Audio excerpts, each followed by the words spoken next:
Hi there, I'm Eric Wordweaver Sjerven, Goathie of the Red Garfolk here in East Texas, and I'd like to welcome you to The Raven's Call. This is a show where I ramble on about different heathen-related subjects, just kind of whatever strikes my fancy, sets my mind on fire at the time. Big UPG warning at the beginning of this, like always. These are just my views, how I see the world and how I interact with it, and these conversations are not meant to be the end-all be-all of anything. They're just conversation starters to hopefully get you thinking about things in a different way, or bring to light some things maybe you hadn't thought of before. I don't know. If anything, maybe just to have a fun conversation. So, all my contact information is down below. You guys know the drill on that one. And then I've got an ETH meetup coming up this Saturday. So that'll be at Southside Park in Tyler, Texas, for those in the East Texas area. It's 9 a.m. to noon to try and beat some of this heat. Because even though we're not peaking hundreds yet, we're still, muggy and sweaty and nasty. So trying to do it a little earlier in the day to beat some of that, and it works out okay. Without any further ado, let's go ahead and jump into today's subject. Now, today's subject was a viewer request. It's from a couple of different sources, so I didn't tag a specific name, but feel free to identify yourself in the comments if you're one of the ones that wrote this in. But one of the things that I've had asked about on a couple of occasions is the idea of what Gefrain and Luck look like in a day-to-day basis. How can you see the effect of those things? And what does it look like when you're interacting with people and you see manifestations of your Gefrain and your Luck at work?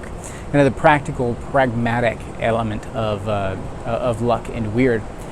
And I've talked before about, the way things work, like when your Luck is strong, things tend to work out for you.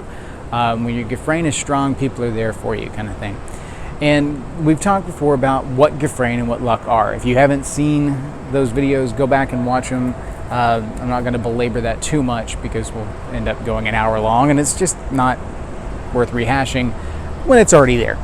But essentially, with Gefrain being tied to your reputation, being your standing with those around you, Gefrain is your how you rank in the eyes of others. Based on your deed, based on your actions, based on the patterns that you've exhibited. This manifests in a lot of ways in the day-to-day life. When you're going through and you are, when friends will smile and say hi, when someone thinks of you and reaches out and says, "Hey, I saw this and thought of you."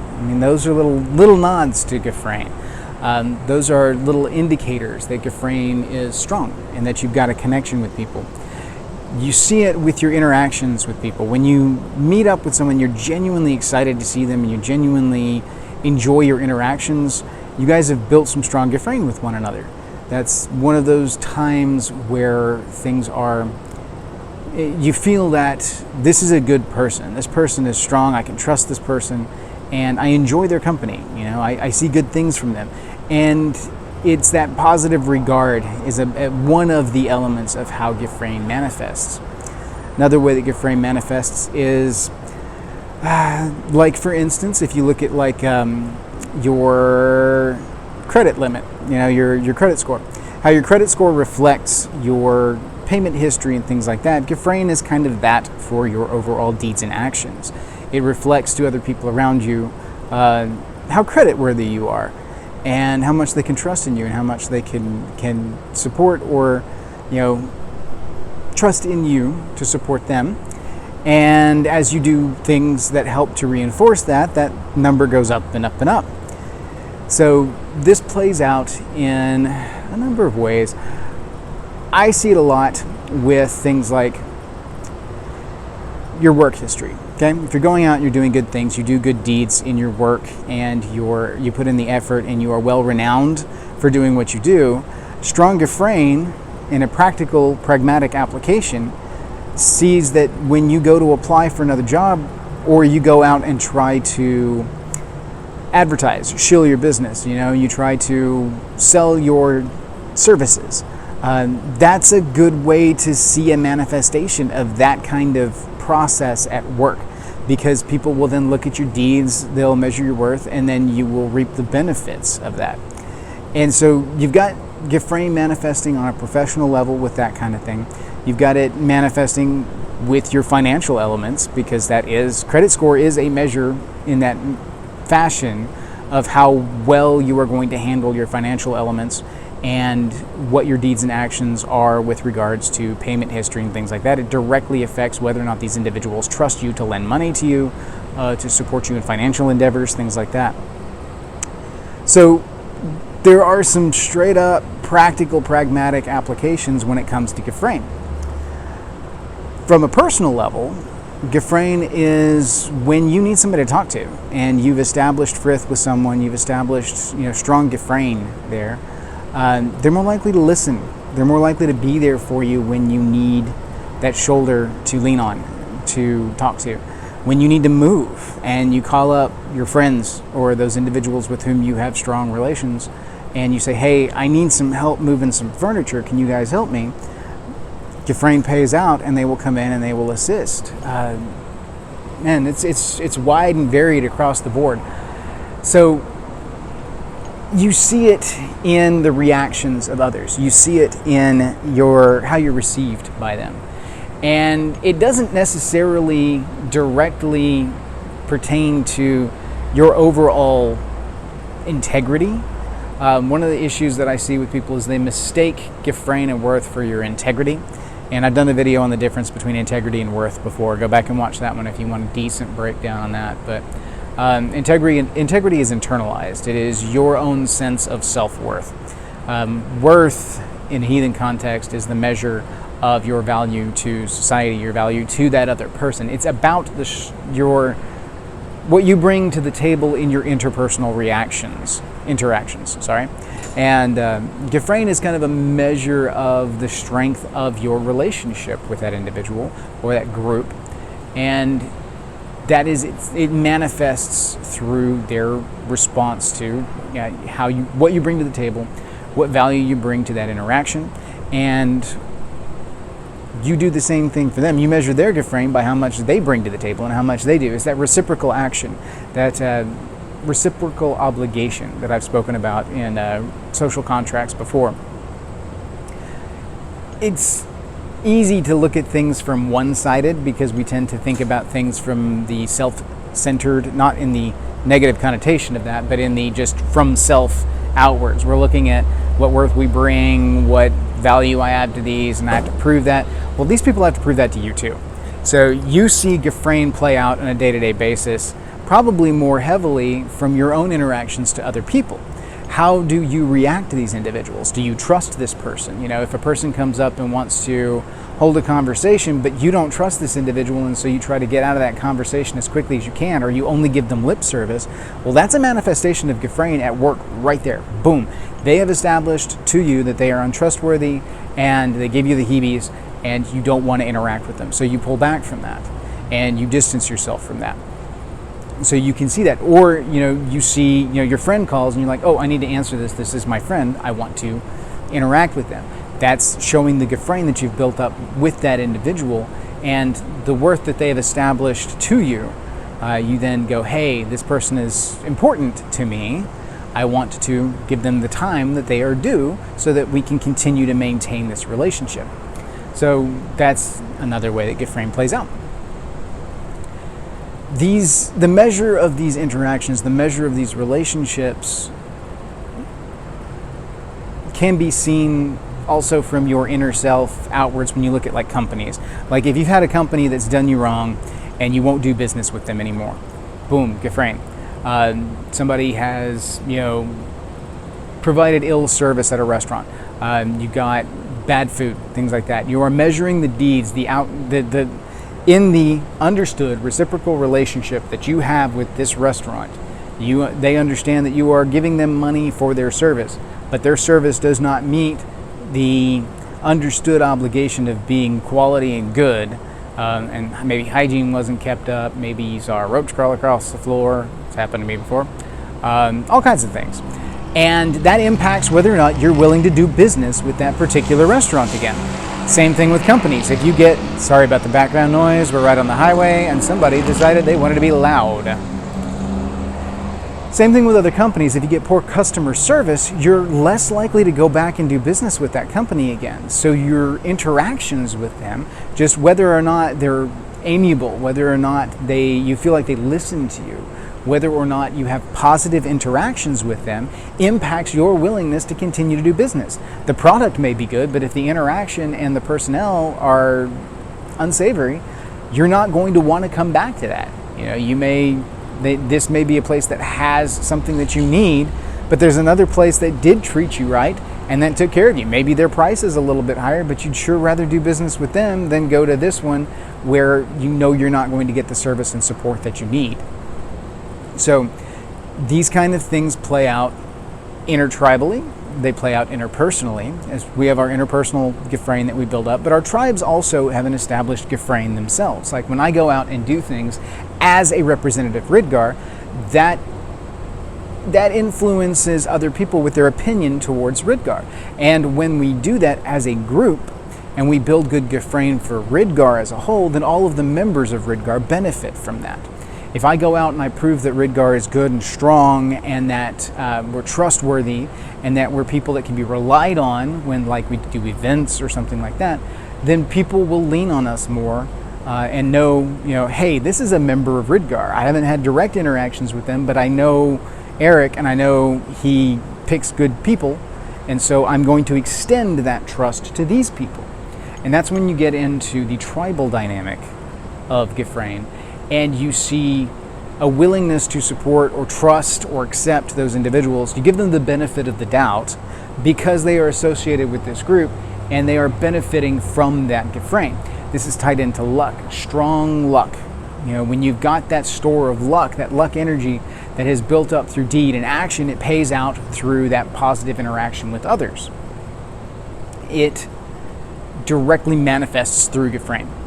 And so if you have a strong tribal luck developed and you go forth, like if I send someone out to represent Ridgar and I send them with the luck of the tribe, one, I'm very much trusting them to treat this luck well and to not damage it when they go out into the world by doing ill deeds or misrepresenting the tribe in some way, shape, form, or fashion. There's a delicate balance there. So it's a major honor when I send them out with the luck of the tribe and say, go out for Ridgar and make us proud. Because that is, I'm saying, go with our luck and benefit from it, but treat it well. Build on it and develop it and then bring it back so the rest of the tribe can benefit from it as well. So let's say that I've got a member that's going to go up and spend some time with the tribe up north, right? And I say, go with the blessings of Ridgar, go with my luck, and show well for us. And then they go up there and they have a fantastic time. They interact well with the host. They're good guests. They're helpful. They jump up and volunteer to do things. They're not just a drain on the event, but they actually give something back. There's a lot of that reciprocal give and take. That's going to leave a good impression on those hosts, which is going to reflect well on Ridgar as a whole. We go with our luck, the strong luck. We reinforce that luck, and it manifests through that strong Gefrain. And so in the future, if I have interactions with their chieftain or something like that, I can call up to memory, hey, you guys hosted one of my tribesmen a couple of months back, and they spoke very highly of you. I sing their praises to show the strong Gefrain that they've built with us by being goodly hosts to my people. And then we start off on a good foot in our interactions. We understand that there's this established obligation to each other through this built Gefrain, and it's not like a hard set obligation like frith level obligation. It's a softer obligation. It's more the obligation to hear the person out and then maybe look upon their request favorably depending on the level of Gefrain that's built up. If you've got a lot of strong Gefrain built up, they're going to be very favorable to whatever your request is, and more than likely they will acquiesce. So it just depends on the specifics and the kind of the context of everything that's built up at that point. You'll see other things manifest with luck too, because luck, well, Gefrain is an interpersonal thing. Luck is the spiritual energy that is built up through these positive deeds, through these actions. Gefrain is a manifestation of it in interpersonal relationships, but luck itself will manifest in day-to-day interactions as well. If your luck is strong because you're doing the things that you need to do, you'll see it manifest in ways of being able to pay your bills, being able to keep food on the table, being able to have a roof over your head and keep things comfortable for your people. When you've got strong luck, you don't necessarily think about the fact that you've got strong luck unless you actually stop and think about it. It's far more noticeable when your luck is taking a negative turn because, rough things are happening and that's out of the norm. And then that, even if it carries on to become the norm because of established, luck has turned, things are going ill for a while, that can be turned around. But you see it by things going well, and that's normal. It's not like you're going to get some huge windfall. It's not like you're going to win the lottery or something like that. It's not dumb luck. It's not happenstance. It is strong luck means being able to do well in your day-to-day. It means being able to maintain your safety, your well-being, and your people. A good, strong, lucky individual has the ability to provide for themselves, their Engarth, their tribe, and to play their part. This will ebb and flow. It's not always there. You're going to have stronger manifestations of luck at certain times and lesser at others.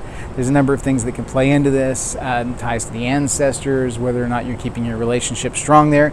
Mostly, it plays into whether or not you are making good, right choices, because those will directly influence your luck. The Filia may pull back on the familial luck a little bit.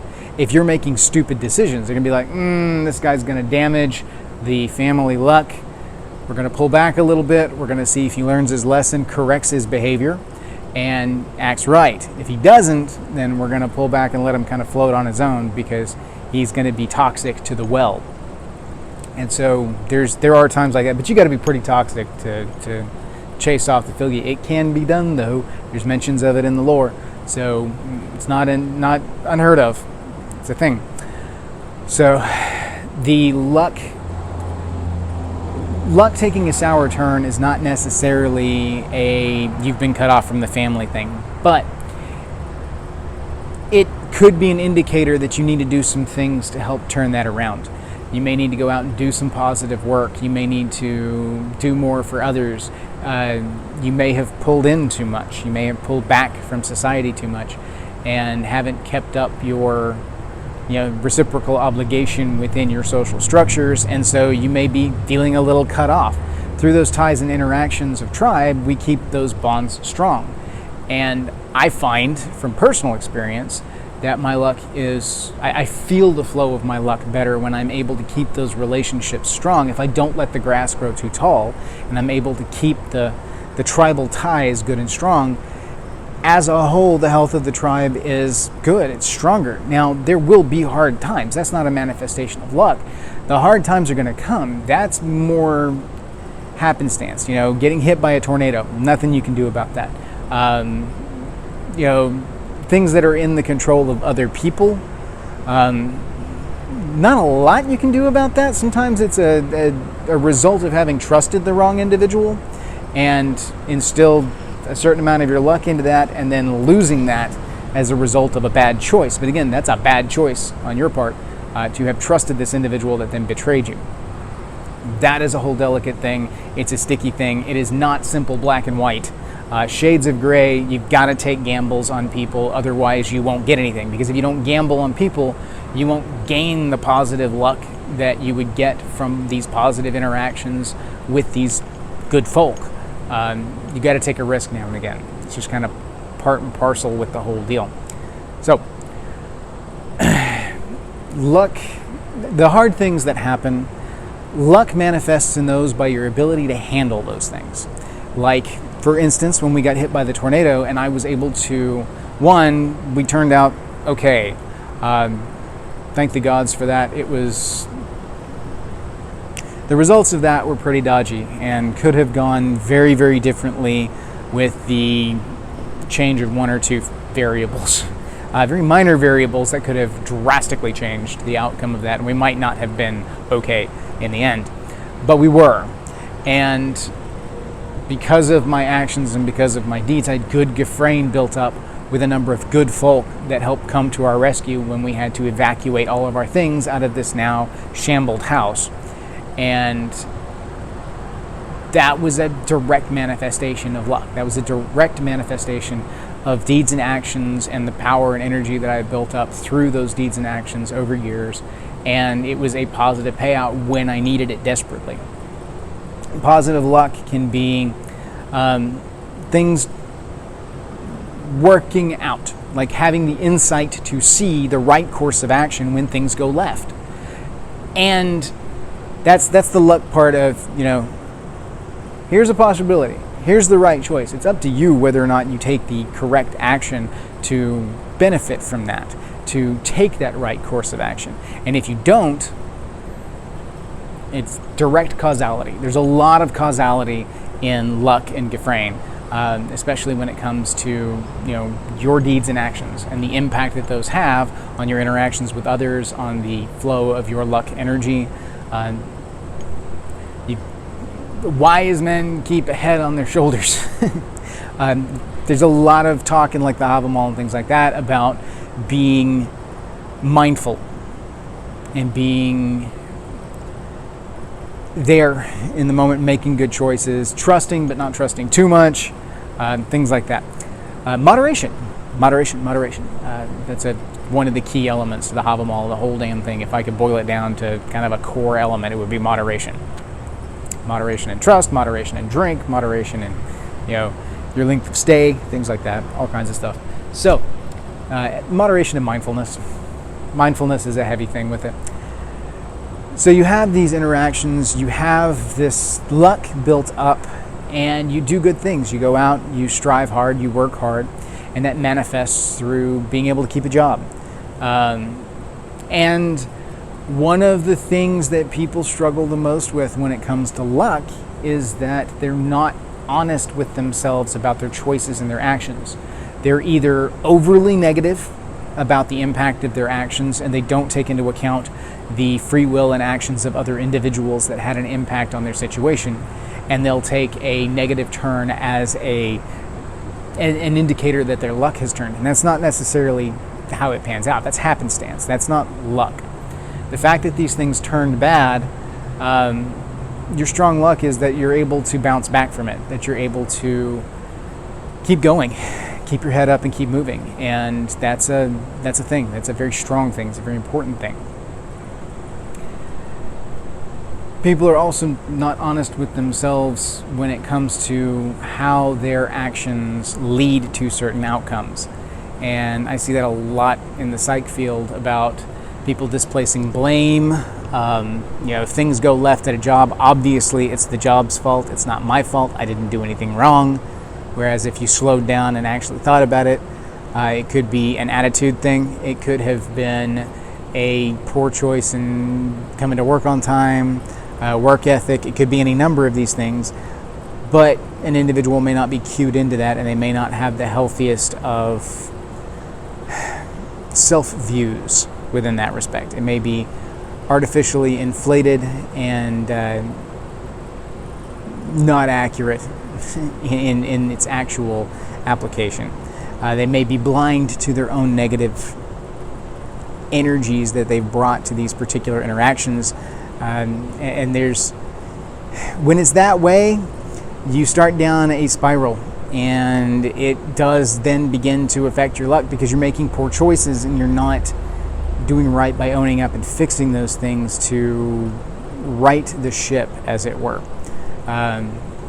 You end up with a lot of that in the whole rugged individualist idea. I'm not bound to anybody. I'm not beholden to anybody. It's like you're still part of a society, and if you actively act against the society, if you're antisocial, you actively act against and rail against the society around you, then the society around you is not going to be there for you when you need it. If you are actively tanking your Gefrain with the individuals around you, then no, they're not going to give you a deal. No, they're not going to come when you need the call. They're just not. They're not going to be there for you, and that's a direct result of your actions and deeds.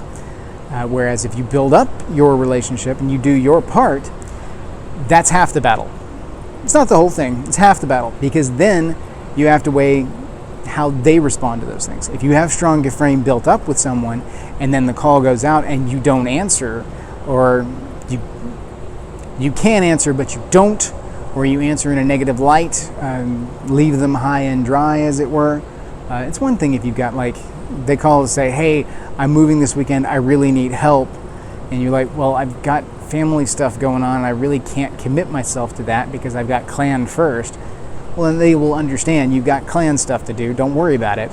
You got hearth stuff to do, don't worry about it. I get it. But if it's like, I don't want to, yeah, that's your choice. You have the ability to do that, and you have free will. Ergo, no one can say you have to do this, or you can't do this, or whatever. But it is going to negatively impact the interaction on some level. They're going to look at it and be like, well, I can't really rely on that person. And so that negatively impacts Gefrain. So, and then it boils down to, well, who deserves my attention? How far am I willing to stretch myself? Because another misnomer or misguided ideal here is that you have to maintain strong Gefrain with everybody. No, you can have some positive Gefrain with everybody you interact with, but it doesn't mean that you have to be beholden to them. It doesn't mean that you have to commit to such a point that you are trying to build almost frith. It's not like that. Gefrain is more superficial. But you can't overtax yourself with it. You can make yourself beholden to a number of individuals to such an extent that you don't have the time or capacity to keep up your end of the bargain, and in the end up hurting Gefrain with everybody because you've overstretched yourself. This is true within the tribe as it is outside. You're not going to have the same level of relationship and tie with everyone, and those people that have closer ties to you are going to be the ones more deserving of your time and your attention. They're going to have more Gefrain built with you than others. It's kind of a sliding scale. It's a continuum, as it were. You are where you are in the continuum in your proximity to me. Here, this is you in the center. Negative Gefrain over this way, positive Gefrain over this way, whatever. And then there's going to be levels of it. When you've got more positive Gefrain with these individuals, they're more deserving of my attention and my time. So if I come up with these people that I have some minor positive interactions with versus, say, tribesmen that need my help, I'm going to go help my tribesmen because they deserve it more. They've earned more of it. They've put in the work. And so we have more invested there. Their credit rating with me is higher. And so I'm more likely going to go with them because that's where I need to be. There's judgment calls to make. And like I've said, judgment is our responsibility. When it comes to it, you have to judge the people that you interact with. You have to judge where you risk your luck, where you put yourself out there, and how you respond to other individuals when they come calling and want to mix their weird with yours. Because some people, it's better to put walls up and not mix your weird with because they are toxic and you want to stay away from them, or else they will poison your well. So hopefully that sheds some light on this particular subject. If you're one of the number of people that asked this particular question, feel free to buzz in the comments or on the Facebook group and say, hey, yes, you hit the mark, or hey, could you expand a little bit more on this area or whatnot? And if you're just viewing it and haven't asked the question, do the same. Let me know what you guys think. I am always willing to listen. Do write in. Thank you guys for bearing with me on my crazy schedule these days. I know that it's been a little more erratic, doing more like every other week right now. Working 2 jobs and trying to hold down the home fort and everything else. Time is not what it used to be. So plus with all that, my time to apply creative juices to coming up with good quality content is not always there. And so in a lot of those cases where I've sat down, I'm like, I haven't had time to really pull anything together. I may have a few minutes to film, but I'd rather just say, hey guys, I'm going to take this week off, than jump in there and put out crap. That's not my style. I'd rather be like, all right, I'm going to pull back, and then I'm going to come back the next week with something actually worth talking about, or at least maybe semi-interesting. So feel free to write in, please. I like those comments. I like to build off of viewer requests, and I'm excited every time they come in. So without any further ado, I'm going to go ahead and sign off. I'm sweltering here, so I'm going to go through and get some water. Hail to you all. Thank you. And may your hearth fires burn bright.